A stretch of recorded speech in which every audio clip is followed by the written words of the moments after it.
17वीं शताब्दी। दिल्ली के तख्त पर बैठा था कट्टर मुगल बादशाह औरंगजेब।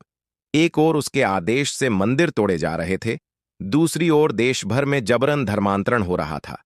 मगर इसी अंधकार के बीच एक रोशनी की किरण चमक रही थी। मेवाड़ से महाराणा राज सिंह। 1629 में जन्मे राज सिंह सिसोदिया वंश के सपूत थे। बचपन से ही उन्हें शौर्य और धर्म की रक्षा की शिक्षा दी गई।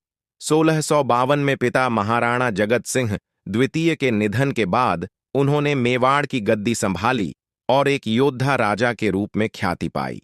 1679 में औरंगजेब ने फिर से जजिया कर लागू किया, यानी गैर मुस्लिमों से झबरन टैक्स। साथ ही पूरे देश में मंदिरों को गिराने का आदेश जारी हुआ। राज सिंह ने इसे धर्म पर हमला माना और मेवाड़ की सेना को युद्ध के लिए तैयार किया। उनका सीधा संदेश था, हम झुकेंगे नहीं।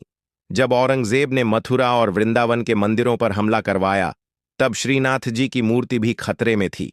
महाराणा राज सिंह ने स्वयं आगे आकर मूर्ति को अपने संरक्षण में लिया और नाथद्वारा में एक नया मंदिर बनवाकर उसे वहां स्थापित किया। आज भी श्रीनाथ जी मंदिर उनकी भक्ति और साहस की निशानी है। राज सिंह ने सीधे टकराव की बजाय गुरिल्ला युद्ध नीति अपनाई। जंगलों, घाटियों और पहाड़ियों से अचानक आक्रमण कर उन्होंने मुगल सेनाओं को छका दिया। एक समय आया जब मुगलों को मेवाड़ की सीमाओं में घुसना भी नामुमकिन लगने लगा। इसी बीच दक्षिण भारत में औरंगजेब की क्रूरता चरम पर थी।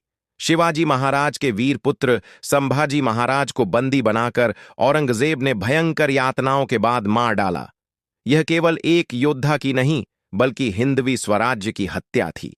जब ये समाचार महाराणा राज सिंह तक पहुंचा, तब वे और भी अधिक उग्र हो उठे।